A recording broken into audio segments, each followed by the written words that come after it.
Running a practice can be scary. Thanks to Therapy Note's streamlined platform and legendary customer support, it doesn't have to be. Combining billing, scheduling, telehealth, e-prescribe, and more into one easy-to-use platform, it's no wonder they're the number one choice for mental health professionals everywhere. Try it for 2 months free today using promo code MODERN. This episode is also brought to you by Buying Time. Since 2007, Buying Time has supported entrepreneurs and therapists on their admin, marketing, and bookkeeping needs, and so much more. Check out their free Buying Time Systems Inventory Checklist to uncover hidden expenses and optimize spending in your practice at buyingtimellc.com/MTSG. You're listening to the Modern Therapist Survival Guide, where therapists live, breathe, and practice as human beings. To support you as a whole person and a therapist, here are your hosts, Curt and Katie Vernoy.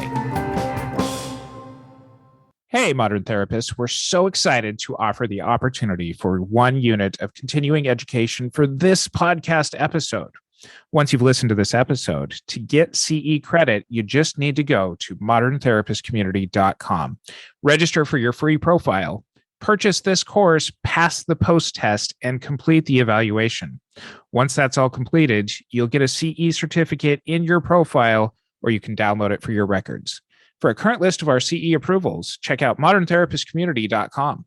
Once again, hop over to moderntherapistcommunity.com for 1 CE once you've listened. Woohoo!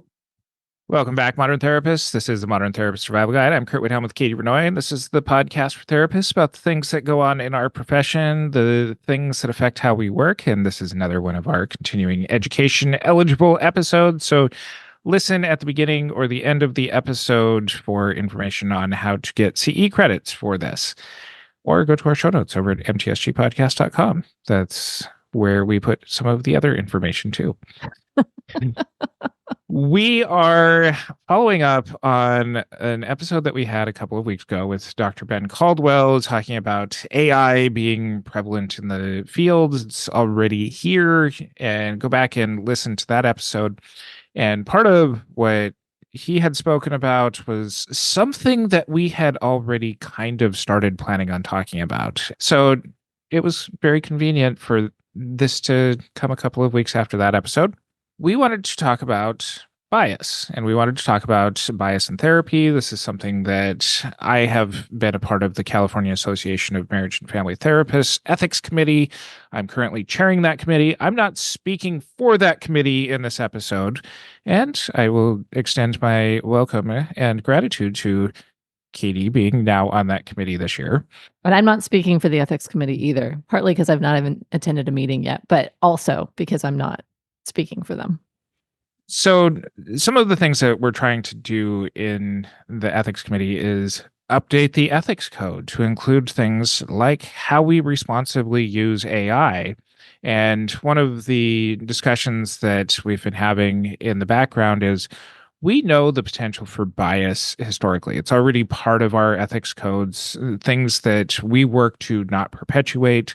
And as we're looking at updating our ethics codes in looking at responsible use of technology and artificial intelligence, we kind of came to this question around, we know that there's a potential for bias to exist in AI, but what in the heck do we as the therapists do about it? We're not the ones who are sitting in the background programming large language learning models or generative AI or machine learning sorts of things. But as end users, what are some of the responsibilities that we're going to have?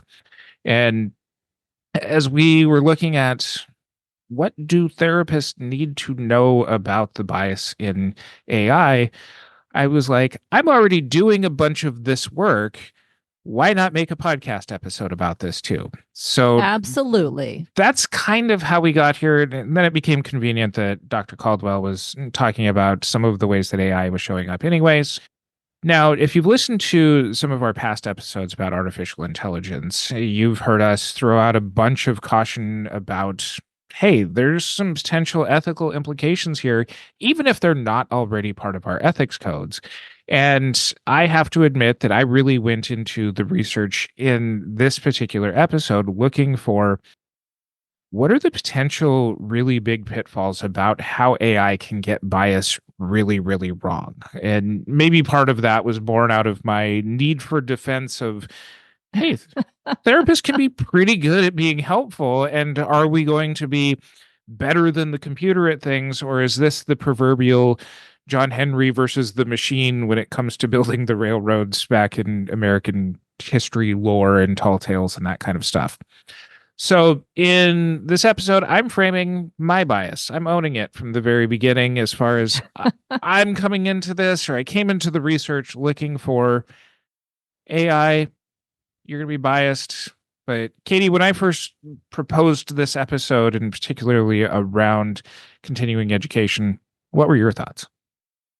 When we look at the bias that has come into other AI, whether it's machine learning, large language models, any of the stuff, what people collectively call AI, I've seen some pretty harmful things, pretty biased things come about. And it's based on human bias, where it's built into the machine, so to speak, or it's picked up as the model continues to learn. I think about the Twitter bots that became super racist, or, we have an episode about the eating disorder hotline replacement Tessa that started telling the people testing it out before it even fully launched to start dieting. And so I get worried because run rampant AI has exacerbated human failings and human bias. When I look at this and when I try to sort through what AI can do in our field, and after the conversation with Ben and reading his articles, and we'll link to those things in the show notes over at mtsgpodcast.com, I started kind of assessing my own use of AI already. The things that I'm already doing that are either AI or AI adjacent. I don't use ChatGPT much, but I use it some. We use AI for our podcast. I don't know that many people know that, but the way we use it is we have otter.ai doing our transcripts, and they actually have built into Otter some really nice things that help me to summarize the episode for the show notes. I go through all of it and kind of rewrite everything, so I don't use it as much as other folks may. But there's a lot that I'm already anyway using to make my life easier. There's a number of things that I've jumped into where I find myself interacting with technology in the way that I might have interacted with a coach or a tutor or something like that. When we were talking before the episode, there was, we both are big Duolingo fans. And that is generative. It kind of puts you through lessons. It tells you, it coaches you on things, all of those things. And I have a relationship with Duolingo. And so as I started looking at this, and as I look at some of the other things that I'm sure we'll get into in the episode, I recognize that it's here, which I know initially I was very terrified. It's going to take our jobs. It's going to take over the world. And it could be really, really helpful. So I think I'm coming with a little less bias than what you described. And I also recognize I'm also coming with less information. So I don't know what bias will rise as we continue to talk about this. But I feel cautiously optimistic that there might be some good stuff for mental health, at least mental health patients or consumers, versus therapists that are worried about their jobs being obsolete. So I'm ready to jump in, but that's kind of what I was thinking about when you first mentioned this episode was, yeah, there's places for bias, but there's also places for utility. With how much things like ChatGPT have come to the public forefront in the last couple of years, I also am acknowledging my bias as being kind of extra critical of research. Now, behind the scenes a little bit, when we do continuing education episodes for some of the continuing education bodies that are out there to give approval to courses, there's a certain number of research articles that we have to point to that have been published in the last 5 years. And usually that's kind of a challenge, especially in the post-COVID years, to get really robust kinds of publications that meet some of these requirements. But in particular with AI and the proliferation of things like ChatGPT over the last couple of years, I found myself looking at articles that were published even as recently as 2021 with my response being, oh man, that's old. That's outdated already. But it's moving so fast. it's moving so fast. And some of the things that are addressed as far as ethical concerns within AI go back as far as the 1950s when the terms around artificial intelligence were first coined. And even before that is things like the Alan Turing test of people's interactions with AI, if they can tell whether or not that they're interacting with a robot or not. But it was coined first by John McCarthy in 1956 as the science and engineering of making intelligent machines. And we've pointed out a couple of different types of AI and how they can be used. Machine learning is something that just tries things over and over and over again until it finds which ways that end up eventually working. And that, so kind of the easiest way to think about it is programming something to try and guess a password, and it starts just guessing every combination of letters until it gets to what a password is. That's a very, very basic description of what machine learning is. Sure. There's other things like supervised machine learning that are a little bit more hands-on by the coders behind the scenes that say look for certain factors. I think part of the bigger concern is around things like unsupervised machine learning. And this is algorithms that end up developing their own rules and start maybe with a data set that could be biased in the first place. And we'll get into this more in this episode. But this is stuff that starts to make its own rules. There's also things like artificial neural networks and deep learning, which is based on structures of how the human brain operates. There's natural language processing models. So this is not an episode about all of these kinds of things. You're not going to get questions in your continuing education about what each of these things do. Where we are steering this is that AI already has applications in mental health care. And this is stuff that Dr. Caldwell was talking about and has greatly improved in the last decade. And makes me think that it's not done developing yet. It will continue to develop. And we're already as a field kind of scrambling to catch up and, dare I say, embrace how AI can really be used. It makes a lot more logical sense for how AI can be used in things like physical healthcare, that going through patient data records, looking for certain factors that might show up in blood tests that might be pre-screenings for cancer that make logical sense as far as we input data into a supervised machine learning sort of process that says, look for these factors, and people who show even kind of slightly elevated levels of these, we might put into a protocol screening for cancer more frequently.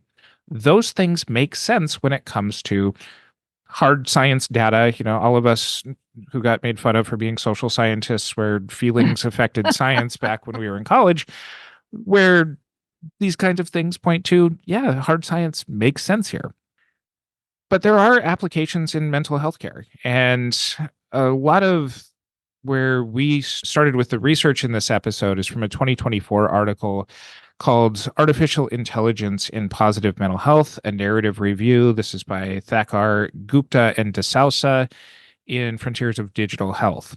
They talk about there's some different AI applications in mental health care. And the first one that they point to is awareness. And through using some of these AI models, we get more awareness out of mental health in general, innovative ways that it can be delivered, and some of the algorithms that lead to some of the being able to identify even just some of the mental health factors that come up. So take, for example, things like PHQ-9 that might be used by a physical health doctor that would show, okay, people's scores tend to be trending up as they visit over time. These might be people that we tend to screen for. If it seems like these are things that people who pay attention to scores over time would look at anyway and detect, then yeah, that's what these kinds of models end up doing. It brings more awareness to pinpointing people who are more at risk for some mental health stuff. This helps to deliver more personalized support and knowledge dissemination. Hey, you're showing some trending signs more towards depression. Let's talk more about depression in our visits. That helps to bring more awareness to the providers and not just relying on every healthcare professional actually paying attention to all of the minor signs that somebody might be bringing in. So awareness sounds like it could be a combination of actual testing or diagnostics and potentially just flagging behaviors or flagging test for further, kind of assessment by the provider. Is that what you're saying? Yes. Okay. And so when I think about that, there's a huge amount of utility, and I wonder about the challenges that might come into play there. Do we want to talk about challenges now, or do we want to? We're gonna save the challenges for a Okay. little bit later in the Okay. episode. So we understand that awareness is summarizing the awareness application. It's potentially general awareness, or it could even be levels of diagnostics or even like blood work. Exactly. Yes. Which is interesting. I'll put a link to an article I found in the show notes about precision psychiatry, because they're actually finding biomarkers and fMRIs and different things that may guide some treatment in the same way that medical doctors are getting this feedback around depression, anxiety, that kind of stuff. So there's beyond our scope of practice, but really interesting, because if we've got some awareness bots, diagnostic bots that can really use a lot of information across the medical record, we could get some really interesting information. And as could, kind of individuals who are seeking treatment or might want to seek treatment once they find out that some of these things are present. The next thing that they talk about is support. And this is incorporated a lot more into mobile sort of devices, sorts of things, whether it be things like specific apps that people engage with regularly, but also in the way that AI tends to scrape things for all of the ways that you interact with things like your phone. For example, look at the way that targeted ads already work on things like your Facebook profile. That mine right now tend to skew very heavily towards, here's the suicide prevention hotline number, and are you depressed? Now, it might be saying things about me, but a lot of my searches lately have been around doing updates for a future another 988 episode. And Yeah. I work with a lot of clients who tend to run very high risk for suicidality. So it makes sense to me that a lot of the content that I'm engaging with and that Facebook seems to be scraping my Google searches for to target some things that are specifically for support. These things are already in place. It just so happens to be that there are already parameters built into things like Google and Facebook to flag and support. Hey, you doing okay? You depressed? And I'm like, thanks, Facebook, for suggesting that I'm depressed. But this kinds of tracking kinds of things can even be used for support. Like you mentioned, Duolingo gives the little updates every single day that say, keep your streak alive, or I'm going to come and beat down your door so that way you can learn more Spanish. But it helps to enhance adherence too by providing support, especially with some of the apps that are more specifically designed. So some of the other ways that this shows up is in personal sensing and the ways that we might wear devices that indicate how our mood might fluctuate through the day. For people who have smartwatches, that many of the even lower cost ones end up having things that measure your stress level throughout the day. Sure. And I don't know if you ever go through and look at, oh, my stress was really high during that session. I don't look at that level of detail, but yeah, I do notice that on days that I'm feeling a little less myself, my stress level or my preparation for the day level, both are low, or stress high, low resources for the day. So if you are able to monitor your sleep patterns, your effect on the effect of stress throughout the day, you're able to more closely look at very personalized factors that AI points to as having effects on you throughout your day. There's a ton of wearables out there that are also in development that are going to be used to not only track this, but also treat different kinds of ways of helping regulate. I can imagine things like a meditation app. Oh, put on these gloves and it'll help, vibrate your hands in certain ways, or something like that that helps to calm people's stress down. Now, what you're talking about with what Dr. Caldwell had mentioned is intervention.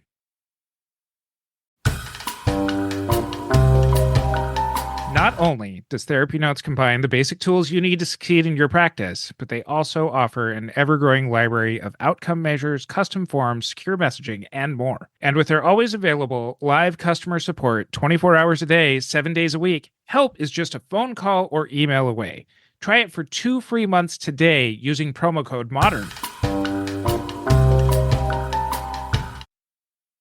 So with support, it sounds like we're looking at the stuff that's kind of on the periphery, potentially, guiding your searches or responding to your searches, getting you some resources, information, maybe some psychoeducation, or tapping into wearables or other types of interactive devices to give you that mental wellness. For example, being able to adjust your mood or even kind of assess your heart rate or different things so that you can calm yourself down in real time versus getting to a place of a panic attack or something that gets worse. So supporting you in your goal for mental wellness through psychoeducation and a little bit of, biofeedback, for example.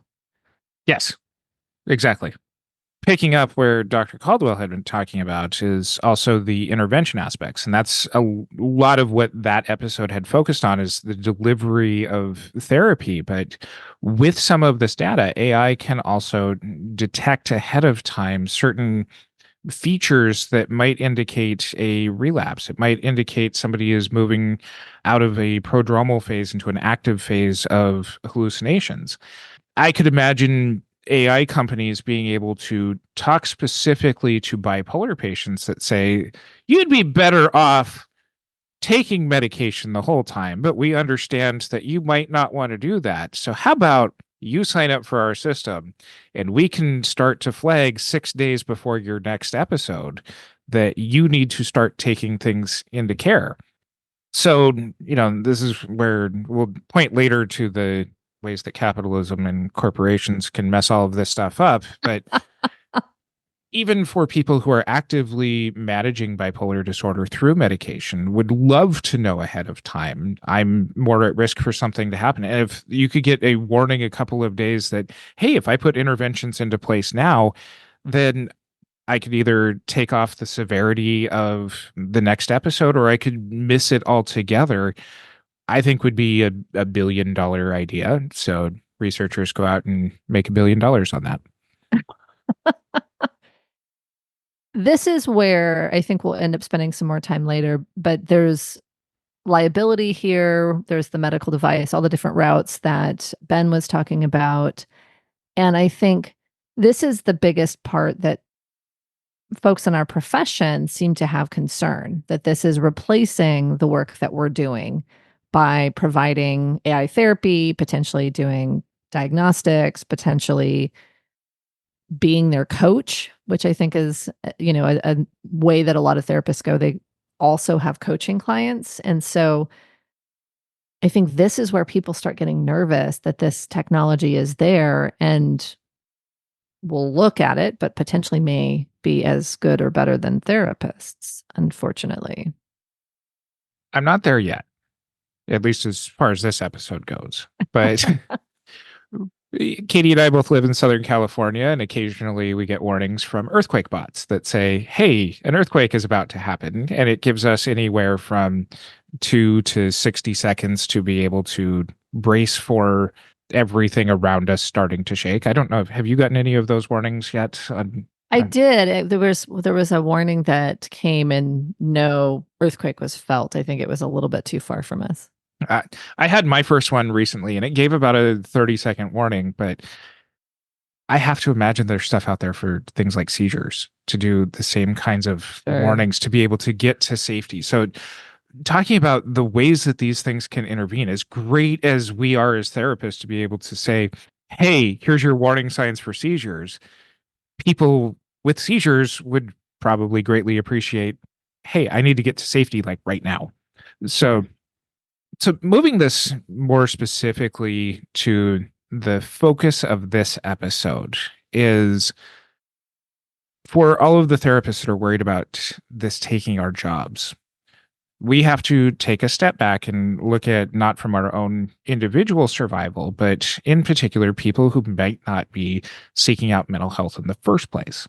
This might be places that can't afford or can't access therapy, that might be in particular places that don't have education about positive mental health that can have some of this information be provided on a more regular basis.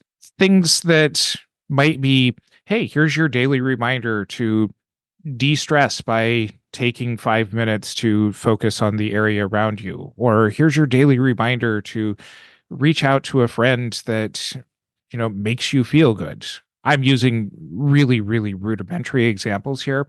Sure. But if these are things that are daily practices that come out of CBT, that look at even some of the psychosocial aspects that help to prevent some kinds of depression, that's good. That's what we want as far as social justice oriented work when it comes to providing mental health interventions to people that we might not normally be able to reach, might not normally reach out for services, and might have stigma about reaching out to services in the first place.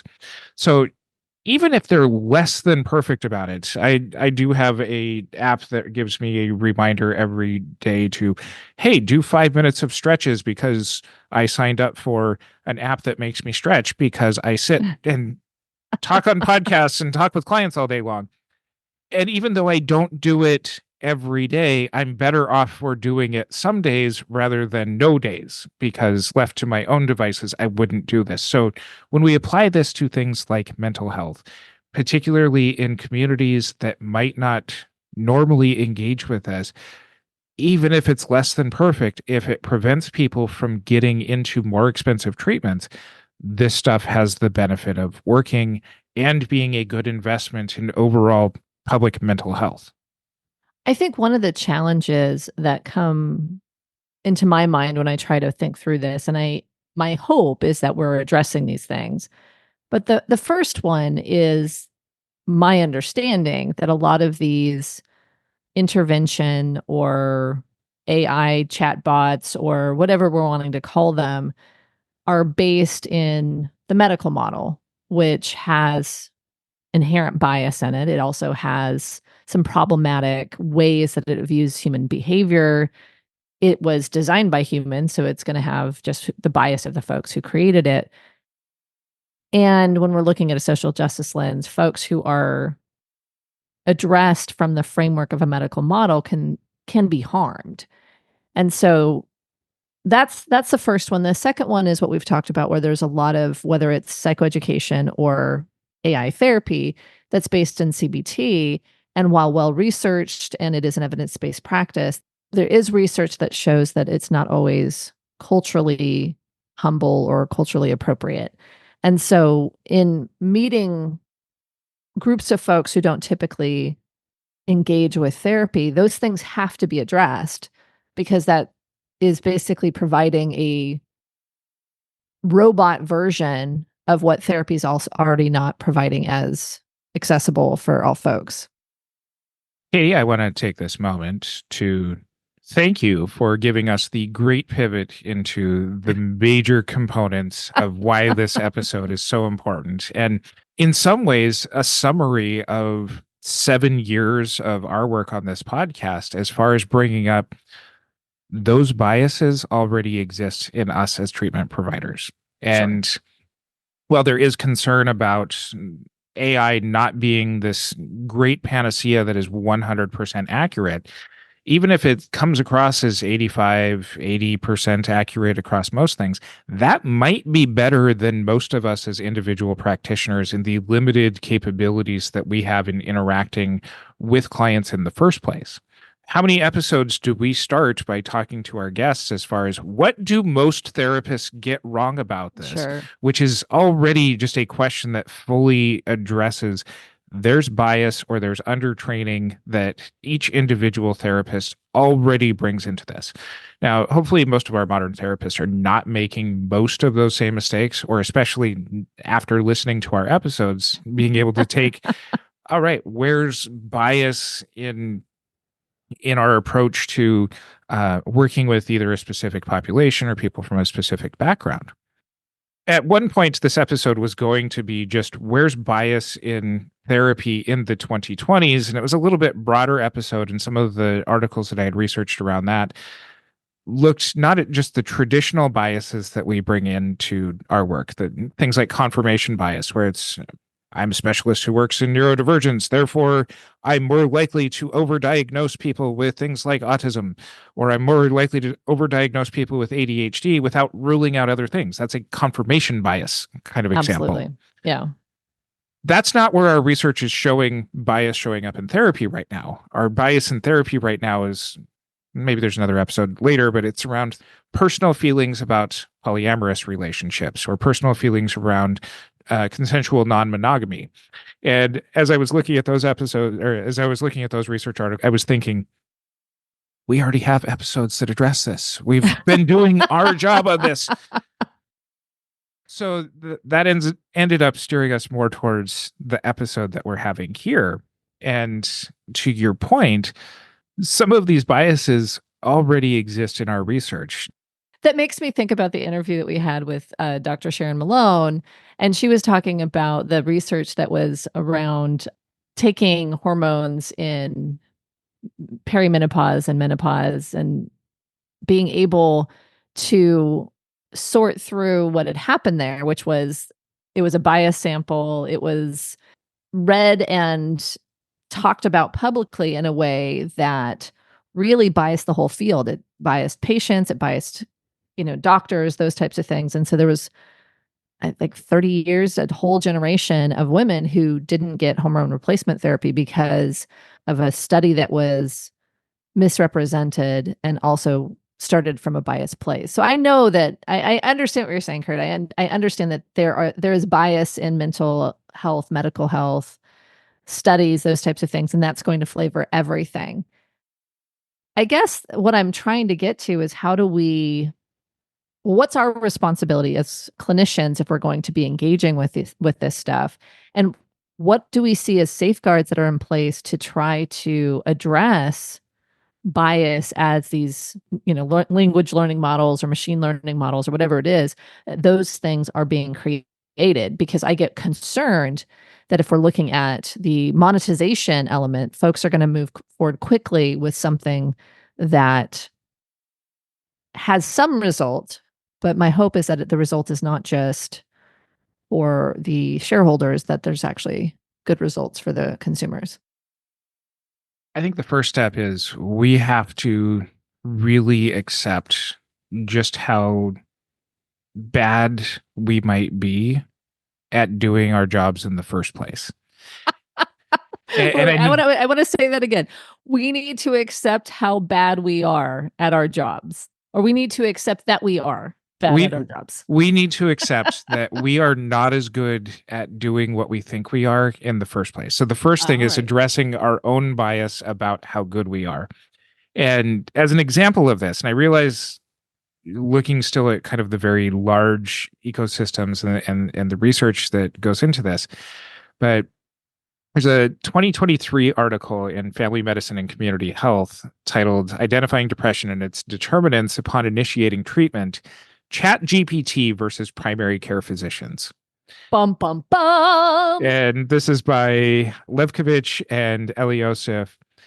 And they looked at how effective were primary care physicians at identifying depression versus ChatGPT being given the same information. And Okay. primary care physicians were only correct in identifying it in 42% of cases. For mild chat depression, ChatGPT 3.5 was 95% accurate, and ChatGPT 4 was 97.5% accurate. Wow. Okay. So this is just on a diagnostic level that AI is a potential better tool for being able to provide a diagnosis, but looking also at where our biases are, not only were the physicians less likely to identify it in the first place, they were also more likely to just prescribe medication as opposed to some other combination of things, such as medication and recommendations for therapy. So, to do my due diligence and some critical thinking, it sounds like this study shows that ChatGPT can identify depression or some, the diagnostics more so than the doctors. The question I have is, how is this defined? How is depression defined? What is the formulation of what this is? Where did they get your answer is correct, your answer is incorrect? There's a questionnaire that's credited to Dumesnil et al. And seems to be the basis of a lot of research that looks at giving vignettes to general practitioners, psychiatrists, therapists with clients who present with certain complaints. And it looks like the complaints tend to be around lack of sleep, difficulty in being able to initiate new activities, kind of some of the classic features of depression. I did not get deep enough in the research to say they tie it to ICD-9, ICD-10, DSM, but this research does seem to be, or this questionnaire does seem to be tied to enough different research studies that I'm going to do the lazy thing and just say it seems to be robust enough that they keep coming back to these particular vignettes. Sure, I'll return to the previous concern that if we're following the DSM or the medical model, it holds the same limitations that we've said over and over again about DSM and the medical model.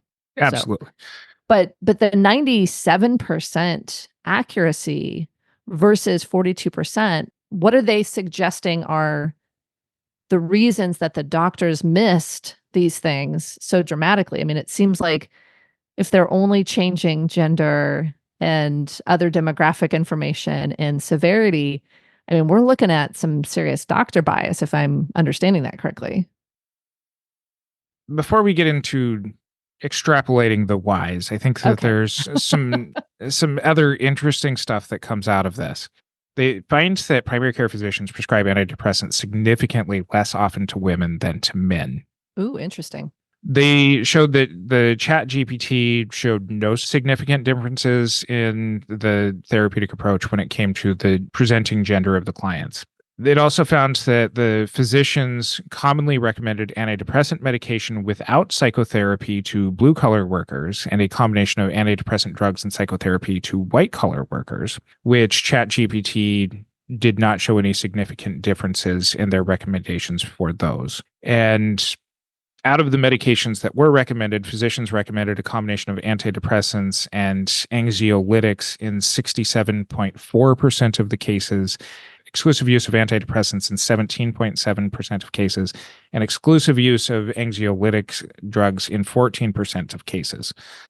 ChatGPT showed some pretty significant variations, most significantly exclusive antidepressant treatment in 74 or 68%, depending on which model of ChatGPT was being used. To kind of summarize and go back to your question, some of the why is that we have biases as people, as far as how people show up. That if people are presenting as female, if people are presenting as being from a lower SES class, some of the assumptions that are being made is that primary care physicians are going to lean towards you're not going to make the investment in therapy as a blue collar worker. So you need to be treated just with drugs. The gender biases might be dismissive as far as oh, female presenting people are just more emotional and your problems aren't as big. So Yeah. there's some pretty damning evidence here that we make mistakes.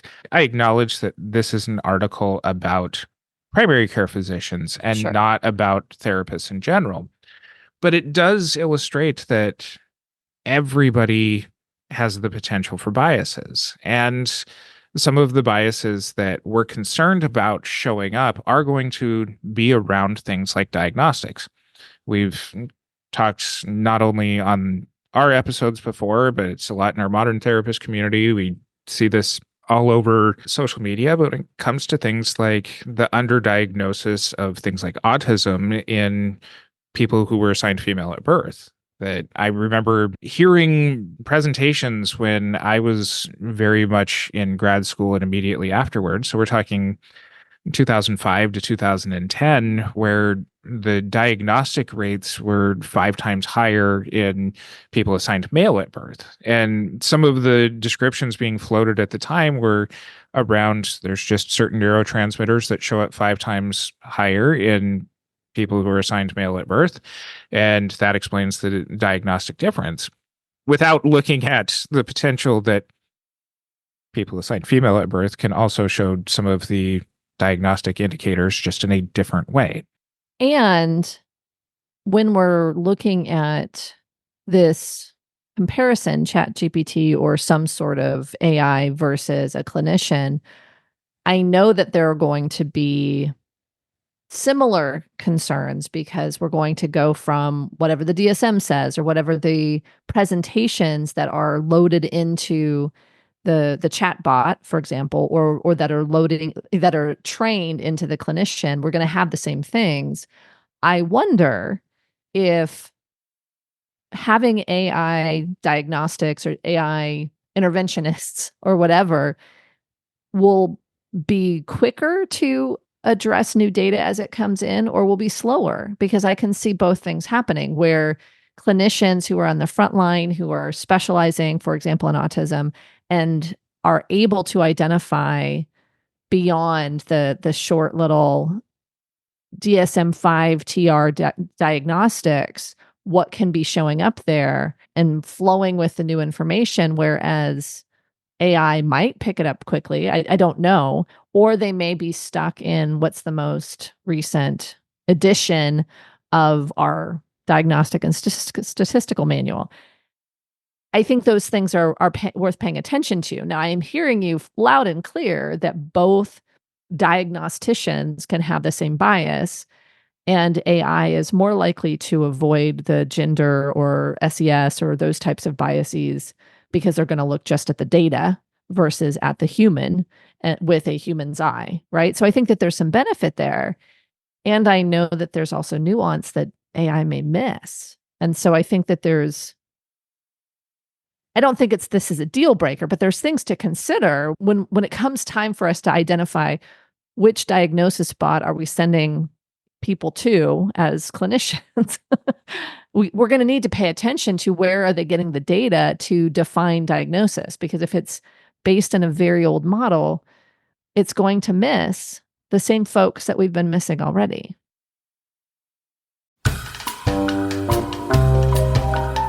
When you hire Buying Time, you get an entire team of accountable, knowledgeable virtual assistants with different specialties. It's a pretty amazing one-stop shop for your business needs. And I should know, I've been a happy customer of Buying Time since 2015. Buying Time has helped me and other therapists with admin and client customer service, finances and bookkeeping, including sending out invoices and super bills, setting up automated systems to take care of clients during onboarding, marketing, websites, social media, blogs, newsletters, and a whole lot more. Buying Time believes in streamlining efficiency and being cost effective, so they help you to regularly evaluate systems to make sure you're not paying for programs and platforms you don't need. And they put together a free systems inventory checklist to help all of us to uncover hidden expenses and optimize spending in your practice. Go to buyingtimellc.com/MTSG to get your free checklist now.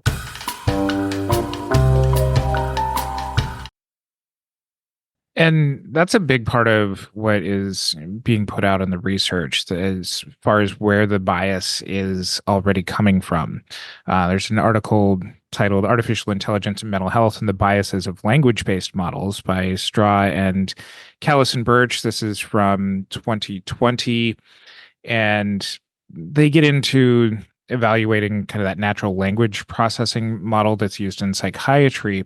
In this paper, they reviewed 52 papers using a couple of these natural language processing models. And while there's biases shown in some of the original research, when it was redone through their AI bots, none of the AI bots showed the same biases. So speaking to your, is it going to be slow? Is it going to be fast? Things tend to be trending fast. Now, we look at, you brought up, Twitter bots becoming super racist. We had the Yeah. episode about the Nita Tessa bots that ended up going off and making really unhealthy recommendations to people interacting with eating disorders. So things tend to trend towards fast as far as what we can see. And that's part of where the recommendations at the end of the episode are going to be around some of the guardrails around this. Yeah. But before we move on to some of that, it's looking at some of the historical biases as far as representation on the research in showing up in the research in the first place. A lot of research tends to look at either college students as a convenient sample to be able to test out interventions on, Sure. and those are going to tend to trend more towards middle or upper SES type students, not necessarily racially diverse. A lot more convenient samples are going to come out of people who grow up in or accessible to more urbanized areas. Rural samples are going to be not represented as well. So any of the traditional historical arguments about representation are still going to show up there. But the more people that end up interacting with these things are going to provide a broader base for that research to continuously be updated. Where some of these biases do already show up and are showing the same kinds of problems that we already have are around things that are cultural expressions. So there is research that comes out of both the medical field as well as our own mental health field that show that some cultural things, particularly in clients who are presenting with darker skin tones, tend to be misdiagnosed as things like oppositional defiant disorder when it's really more of a cultural expression. Again, in accepting where we as mental health clinicians as a field already are, we tend to already overdiagnose things like ODD in people who come from non-white backgrounds in the first place. So it's doing the same things that we're already doing. It's not perfect yet, but it's doing things better and more consistently overall, and it's getting better faster than we are as a field.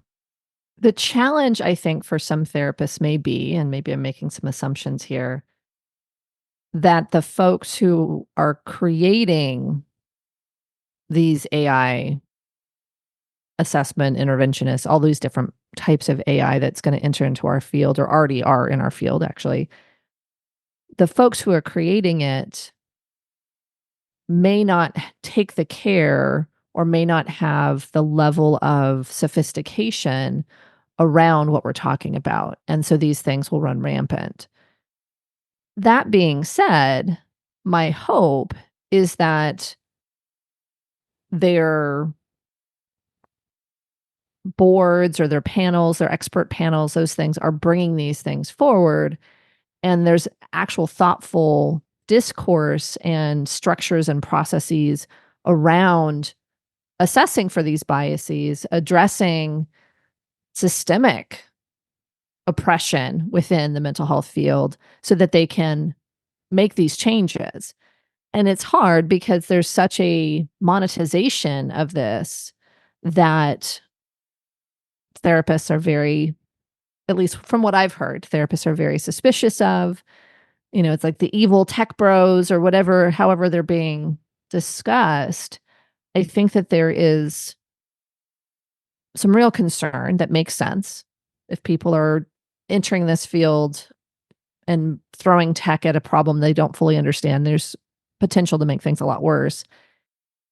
But I also think that there's theoretically mechanisms in place to have more oversight, more assessment, more development, progressing forward with newer ideas that the typical private practitioner therapist in solo practice is not doing. They're not assessing their own work. They're not assessing their own biases. I mean, we can go either way and say there's some huge problems when things aren't looked at. And theoretically, depending on how an AI platform is being regulated, there could be some actually really good assessment and improvement that's not present for human assessors and interventionists. Going back to the Thakkar, Gupta, and DeSouza article, the very first recommendation they make for improving AI applications in mental health care is to enhance the training and validation of AI algorithms with diverse data sets. So you're not the first one to make this recommendation. But we love when people affirm our recommendation. Right. Yes. And they even go so far as to point out that these data sets need to consider intersectionality factors. So I think that at least within the AI ethicists models, there's a lot of agreement and is very up to date on addressing some of the biases that are already there. Mm-hmm. The second recommendation that they make is that the AI systems should even consider going to open source. So that way, people who might have more input to be able to point out, here's spots that your system is not considering, allows for an even more robust way to address biases and vulnerabilities. I think that one may be tough because I think a lot of folks are going to protect their algorithms with their lives and their pocketbooks. Looking at the integration of human oversight into this is also involving us as the mental health experts who use this. And this is ultimately the point that I find in talking about updating ethics codes being the most responsible way of doing this.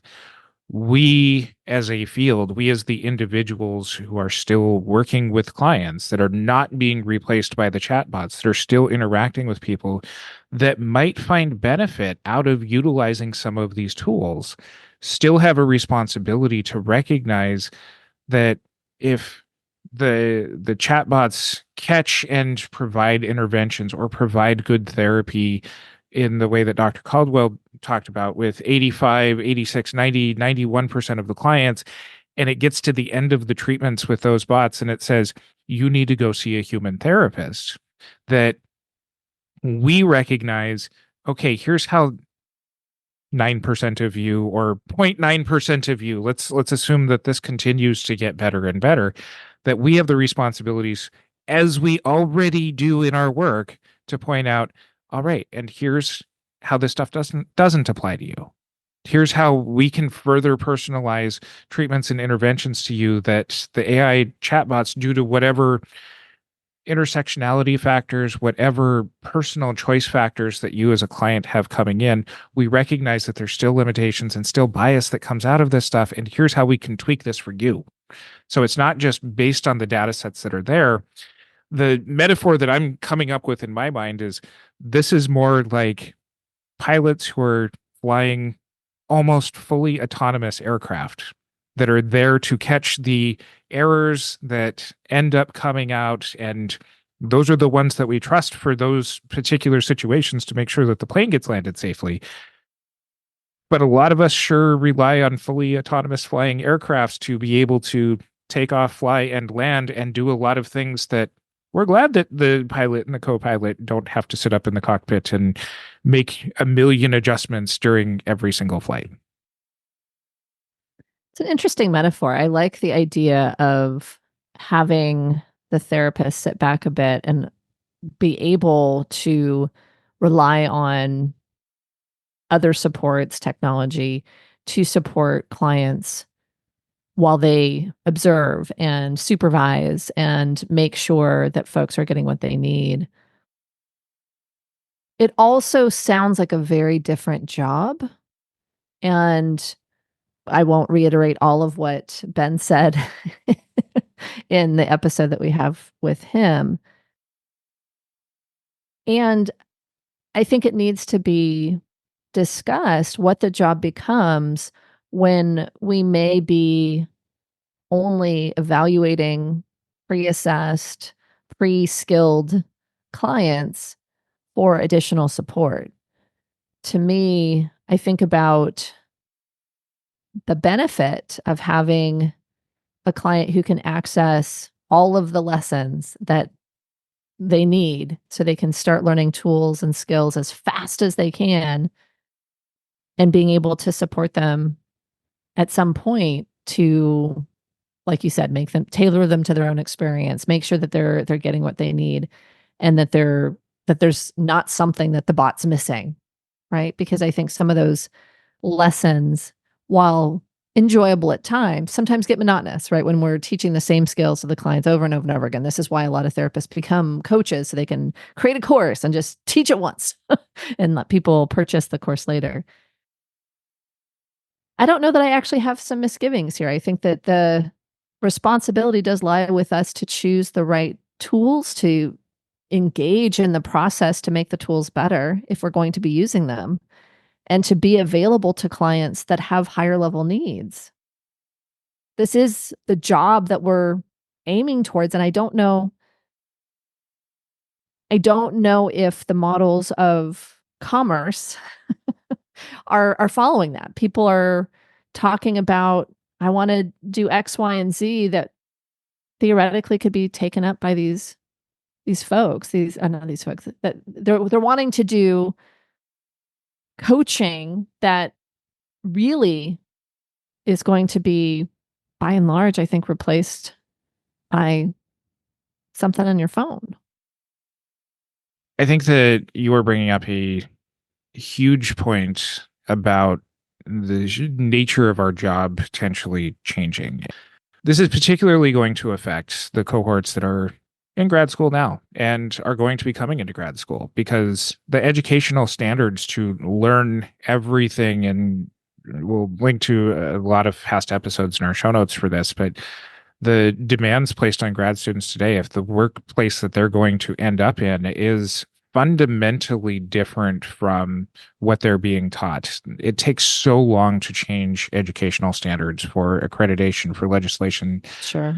That in some ways that's going to potentially even speed up the way that AI ends up taking over our field, because if it's taking even longer for therapists to get better at addressing bias and delivering 95 and 97% accurate healthcare, we're just going to be continuing to train people in old models for jobs that look incredibly different. And the jobs have looked incredibly different even since you and I were in grad school. You know, how many times have we talked about, okay, now you're graduated, you're out in the field.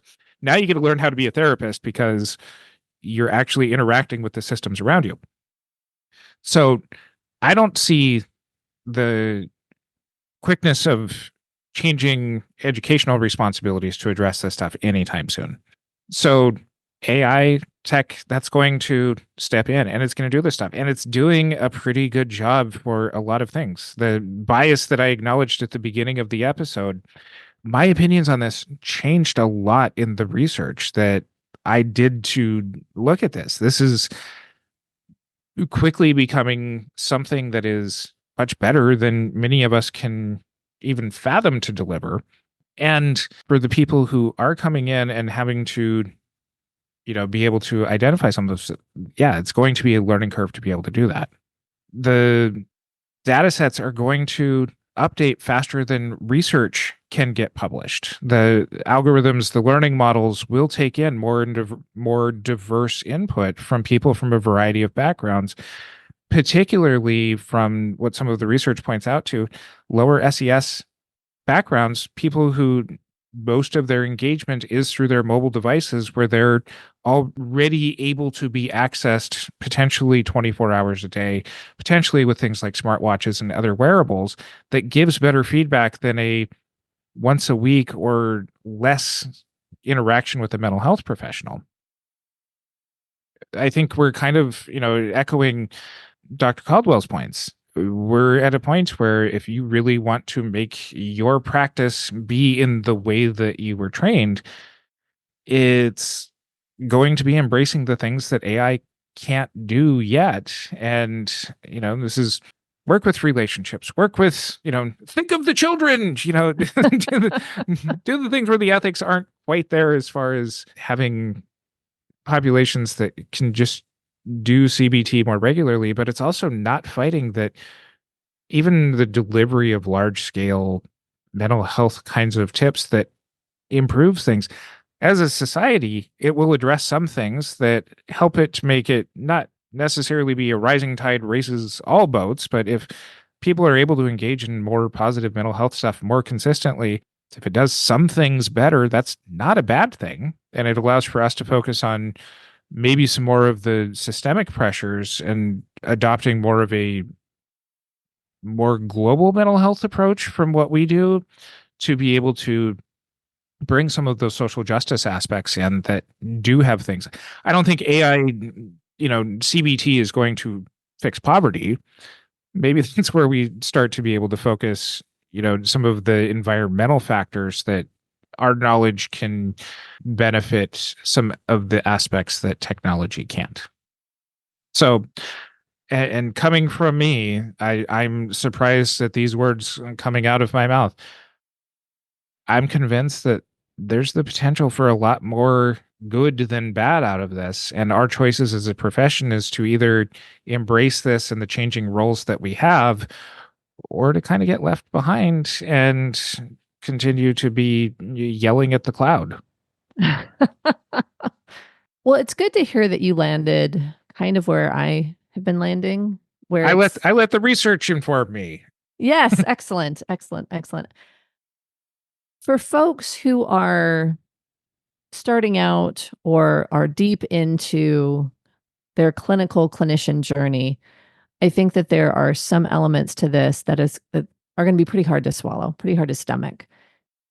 I think for you and I, we're pretty far along and maybe don't always want to be doing one-to-one work, don't always want to be on the front lines of every single decision for our clients. And I think it can be a little bit easier for us to take this in. And maybe I'm overstating this, but to me, I'm excited to have some new tools to give to my clients so I don't have to be the end all be all.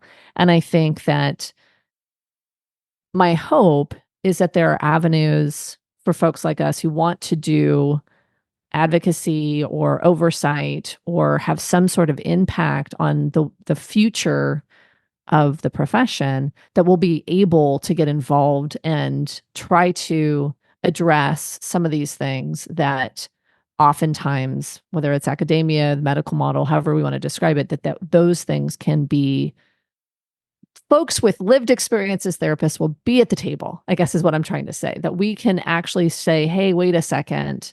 Yes, CBT works in this regard, but there's these other things that in my practice, this is how I see things being slightly adjusted, being able to be part of the conversation. Because I think if we're not, if we refuse to be part of the conversation, we don't stop progress. We stop it being good.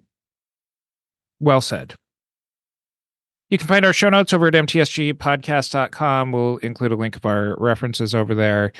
Our not AI back end work will include a link to a ton of past episodes that kind of address some of these things. And follow us on our social media. Join our Facebook group, the Modern Therapist Group, to continue on with these conversations. And until next time, I'm Curt Widhelm with Katie Vernoy. A big thanks again to our partner, Therapy Notes, helping clinicians everywhere care more and worry less. Check them out at therapynotes.com. And don't forget that using promo code MODERN gets you 2 free months. Buying Time is a full-service virtual support agency that is standing by to support you in your practice. It's time for you to get out of the day-to-day and bring in someone you can trust that has the experience to help you with all your business needs. And don't forget to go to buyingtimellc.com/MTSG for your free systems inventory checklist. Get on the path to less expenses and more profit.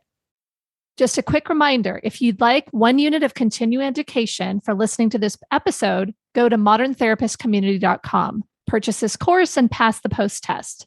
A CE certificate will appear in your profile once you've successfully completed the steps. Once again, that's moderntherapistcommunity.com. Thank you for listening to the Modern Therapist Survival Guide. Learn more about who we are and what we do at mtsgpodcast.com. You can also join us on Facebook and Twitter. And please don't forget to subscribe so you don't miss any of our episodes.